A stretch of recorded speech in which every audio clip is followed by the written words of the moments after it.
is supposed to be, you're not doing it for the room. Those are all people that are there to kiss the president's butt, even if they're sort of known to be in opposition to the president. They're still, just like she says, you guys love Donald. They're not gonna laugh when it goes too far, because even if they want to, because they're thinking, oh, I better watch out or I'm going to lose my credential or whatever, which he actually did threaten today, like taking away credentials. Good, like really great, Mr. President. But the thing is, that he said that's the ultimate case where you got to look at, she's playing to the America and going over that room and daring to say what we can't say, what we never have the chance to say. And I think that that says it perfectly. Thank you, Adam Conover. That's exactly the point I was trying. He said it a lot more eloquently than I did just know. That's exactly how. And it's perverse because as a comedian, you're told that without the room, you're nothing, and that there's no set. But it is the one time where, as you said, you're playing kind of beyond the room for a greater purpose. Yeah. Mm-hmm. Well, I think we should probably move on. Make sure we hit everything. So one more quick thing. Speaking of greater purposes, my favorite. There's a really unintentionally funny moment in that video too, where she made a fat joke about Chris Christie, and then it panned to him just shoving his face with his really with his dinner. Yeah. Oh my god. And I feel like they could have panned him at any time, and that would have been happening. Hilarious. Yeah, pretty much. So. The Met Gala is a Metropolitan Museum of Art, correct, in New York? Yeah. I think, yeah. Mm-hmm. Well, they do this gala every year with wild fashion themes. And this year, what was the actual theme called? Do you guys know? I mean, I believe it was Heavenly Bodies. Heavenly Bodies. And the Catholic imagination, so specifically geared towards Catholicism. Yeah. Fashion and the Catholic imagination was the sub.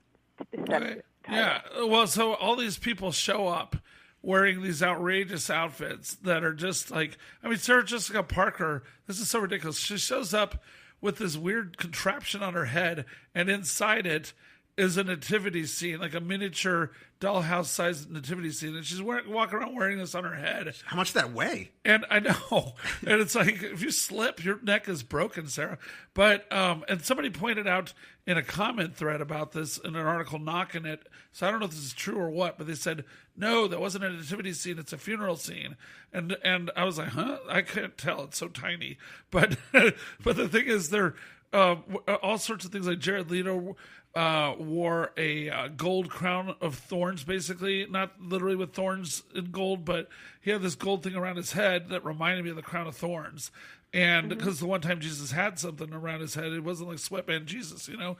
And, and anyways, all sorts of other stuff. I mean, look it up, folks. And it was pretty outrageous and blasphemous. The worst was probably Rihanna showed up in a mitre and robe, but still had left it short enough that she's flashing a bunch of leg and shooting like evil come hither looks at the camera. And they pointed out, so a lot of people are upset that Cardinal Dolan of New York, the head of the church there, was there like laughing it up and saying that he thinks this is great evangelization of the culture, and the Vatican loaned numerous pieces of historic costuming to this thing. And then another high point or low point was Madonna takes the stage in brown friar robes, surrounded by dancers in friar robes, and she busts into Like a Prayer, which is, on the surface a song about praying, but in reality about fellatio. And they rip the robes off her and reveal her in lingerie as she's singing.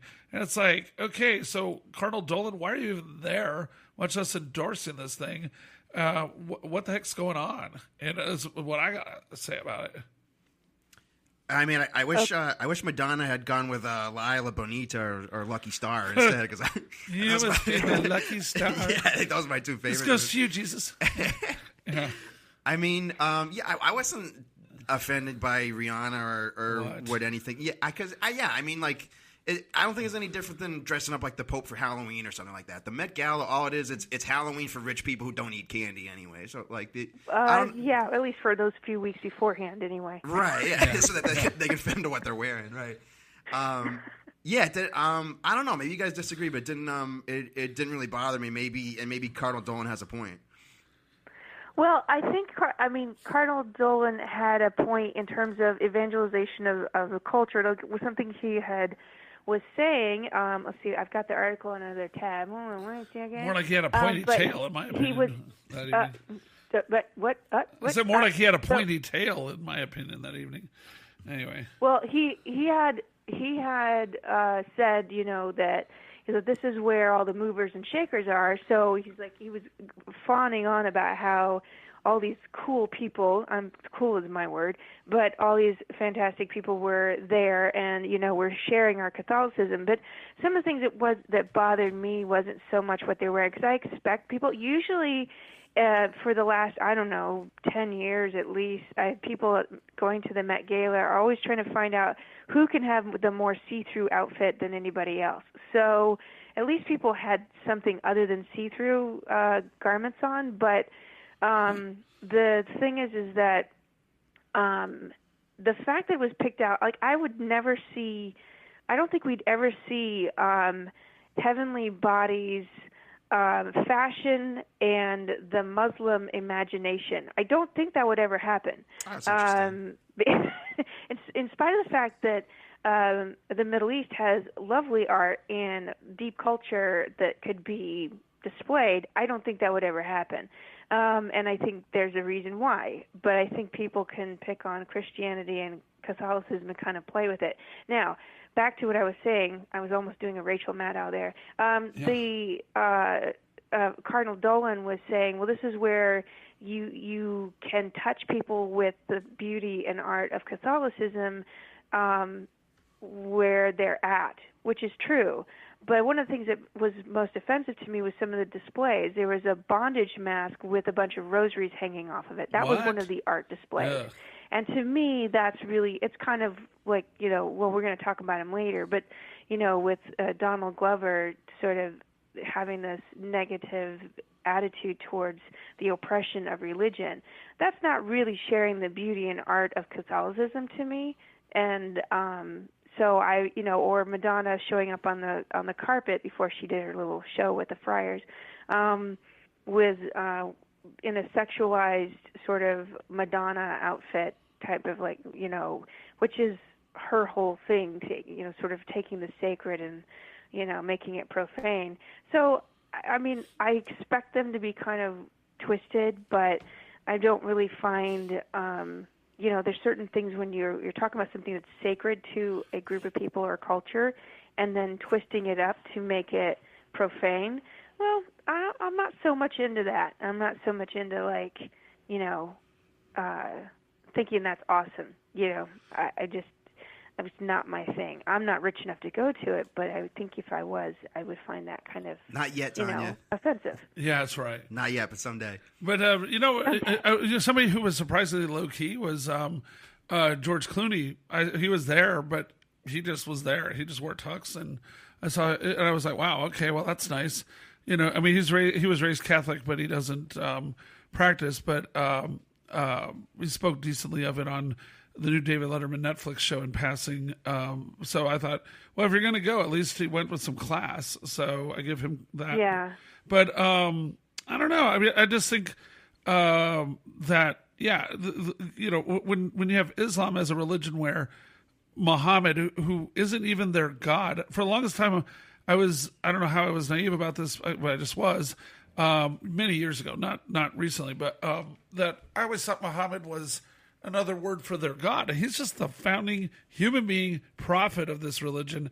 And he wrote his own rules that you depict me and in a picture and you got to die. I mean, what kind of egotistical crap is that, first of all? But regardless, I've been saying that for years. I think it's laughable. But, they would never do that with, as you mentioned. It just blows my mind that this gets... this happens to us, though.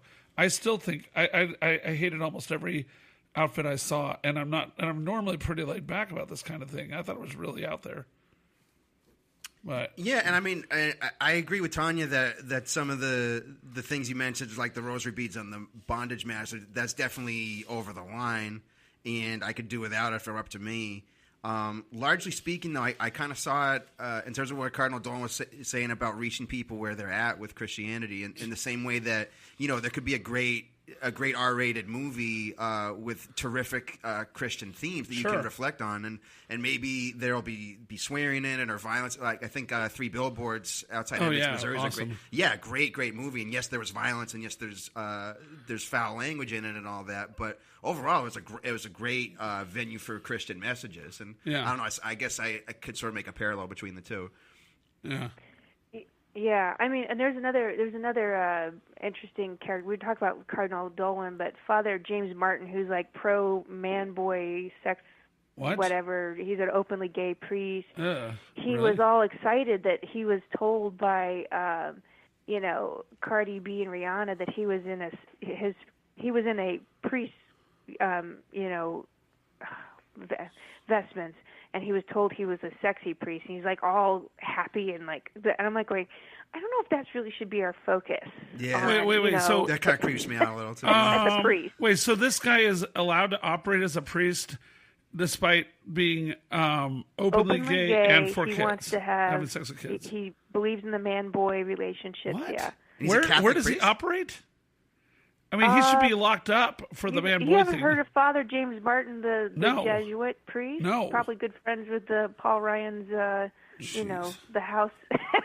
No, seriously, how has he not lost his right to operate in the church? I don't understand. I've never heard about this. Do you have any idea how he's getting away with this?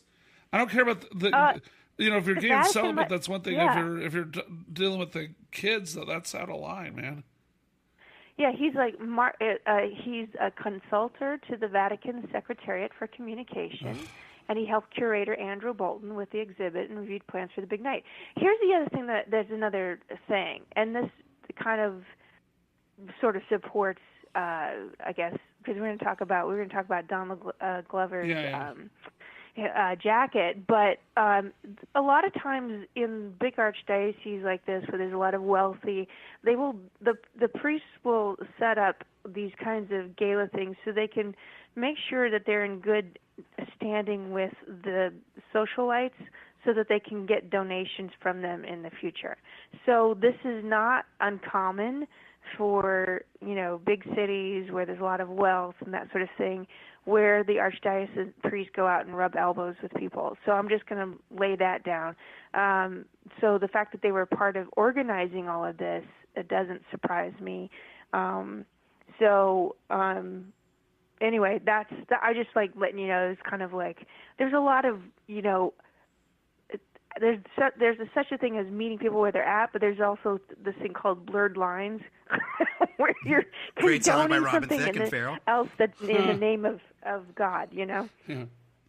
Well, I'm looking up this James Martin guy on Google, and I mean, he's the only headline I see involving youth is that he says the catechism contributes to LGBT youth suicide, which is an argument that people can figure out. It's been talked about. Disagree, but I don't see anything about the. Yeah, he might. No, hold on. So, now we're going on a totally different tangent. Well, before we talk, we better be careful what we're saying about somebody if it isn't really out there. Well, here's okay. Cause there is, and I don't know that he actually does. Hold on a second. That he participates, or he just simply is tolerant of. So. Well, let's just move on. I mean, because we don't have it right here. Maybe we can look it up for next week. Yeah. Sorry, folks. I'll put in my little addendum next week for that. I'm just relieved that Donald Trump didn't hear that the theme was heavenly bodies and decided to show up in a nude leotard. I have a very heavenly body. You have a lot of worries, don't you, sir? Yeah, well, that's a big one. I think we'd all be scared. So one of the people at the Met Gala was Donald Glover, who has just really blown up over the last couple of years. For those who don't know him, he's a black comic who also created a show called Atlanta. Terrific on, show. FX. And it's won Emmys. It's won Golden Globes. It's about black life in Atlanta and race in America and all sorts of things. And as Michael said, great show. But he also has a singing career as a guy named Childish Gambino. and he's won Grammys for that. And he was at it a long time, and he finally had a hit with it, like in the mainstream about a year or two ago. And so now he's out with a new album. He has this video called "This Is America," and you know,